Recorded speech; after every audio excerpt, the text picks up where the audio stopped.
Puerto Rican, half Cuban, but I was born in New Jersey, and that makes me fully Italian. Okay. Guys, we're bringing up the next comedian. You guys, she is a Rhino favorite. She was in 4 documentaries. She used to write for Joan Rivers. Please show her your love. Give it up for Helaine Witt.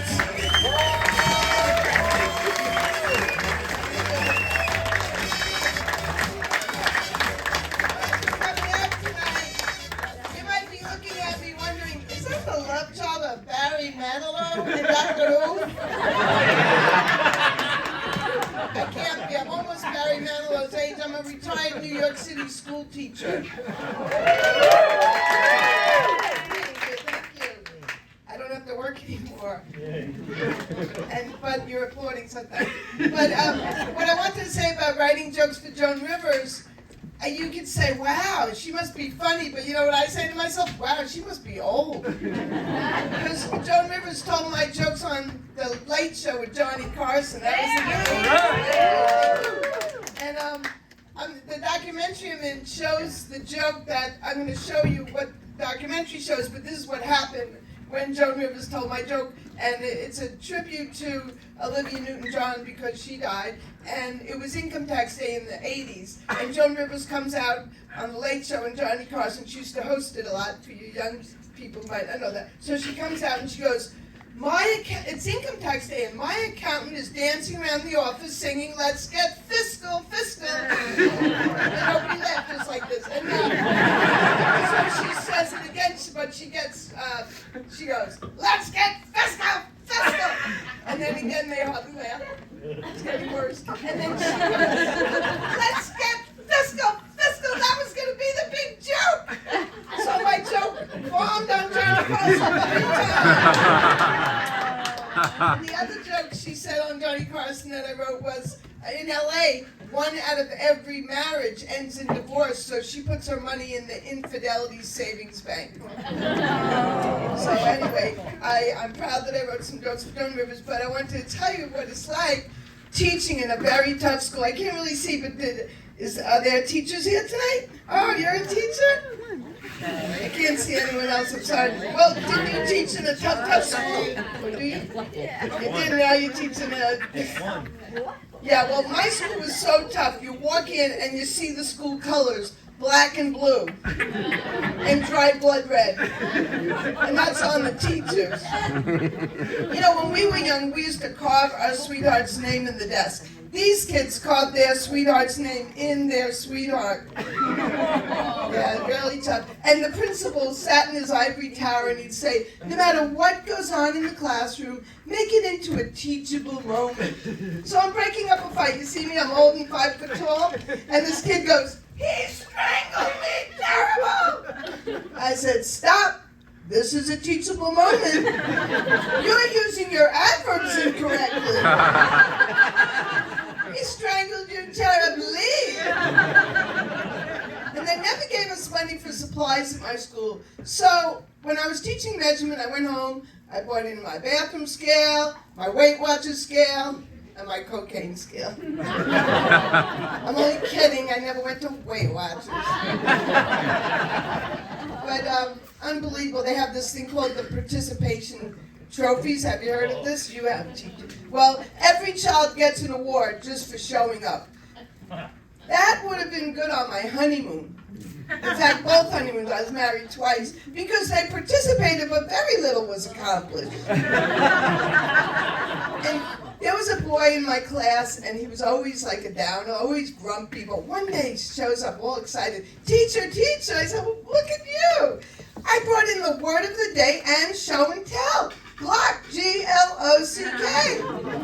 I know, well, he spelled it right, and he didn't shoot me, so I put him in 3rd grade. I gave him a scholarship to Harvard.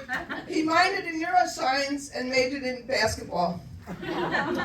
But I have a lot of school stories. I mean, famous people went to the school where I taught back in the day. Carol Jenkins from Fox 5 News, you can Google, it's true. Well, she might not admit, she might not say where she went to elementary school, but she did. Anyway, 2 NFL stars went to my school. The ATM bandit went to my school. I didn't teach him that. Now you might say, when you say ATM bandit, do you mean he picked them up and he stole them out of the banks? This was back when ATMs first came out. No, it could have been he figured out how to steal the money. Like, I didn't teach him that in math class, I'll tell you that. Okay, I'll change the subject. You know, I'm getting older and I'm on Zoom all the time. I'm on the computer. For 3 years, right? He was talking about the pandemic. I've been on Zoom every day at comedy school, and you have to make jokes because otherwise you see more and more wrinkles. You know, like I have pound signs here, I have parentheses here, I have exclamation points here. I can lay down and you can send a text message on me. And like I'm losing my hair, but I know where it's going. It's going to my knuckles. Unbelievable. Like I have a cuckoo that has a biological clock, and it's wearing Depends. You know, you young gals, wait till you see what you get on your legs. Rainbows. They're called varicose veins. You know what I call mine? The Google Roadmap to Adventure. And this road takes you to the Sterling Forest, young gals. You got the Brazilian. You know, I passed decades and decades. The last time I had a Brazilian was behind the Belmont racetrack.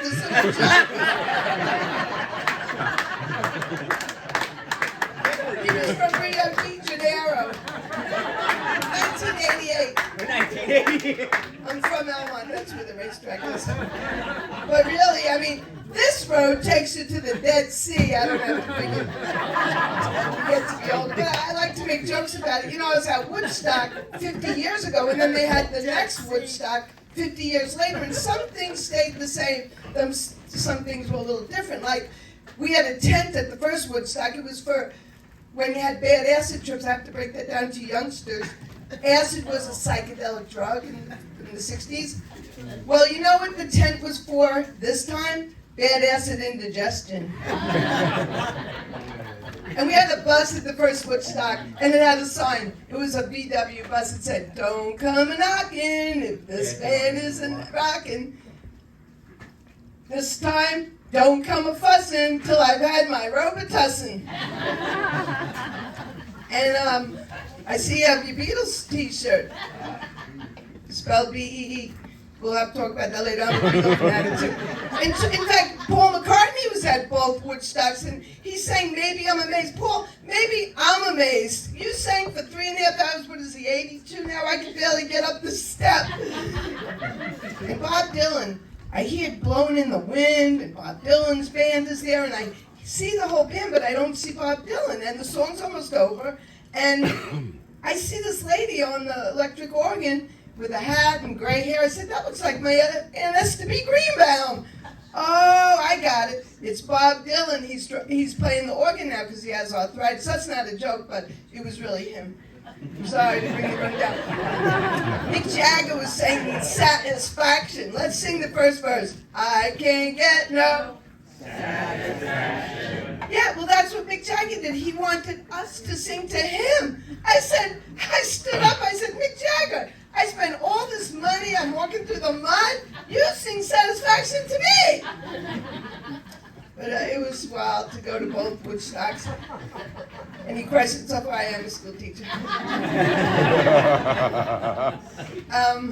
I was going to tell you about Stevie Nicks. You know, Stevie Nicks, the rock star. Yeah, let's hear it for Stevie. You know, I feel sorry for her. You know why? Because Mick Jagger has wrinkles, but when Stevie Nicks gained 75 pounds and got wrinkles and slowed down, what did they do? They made fun of her so badly that she had to go to what do you call that? Rehab. You know, it's not fair. She had a little tattoo as a dove back in the day, and now it's a vulture. You don't make fun of that. It's not nice. And then she had a lot of love affairs with Tom Petty she sang with. He was married. I mean, not like I never did anything like that, but still, we don't know. Let's not judge. And then she was with Mick Fleetwood, and she was with Henley, and, well, she was with Lindsey Buckingham for years and years. Anyway, I went to the Rock and Roll Hall of Fame in New York, and she's being, what do you call that? Yeah, inducted, thank you. When you get old, you forget words.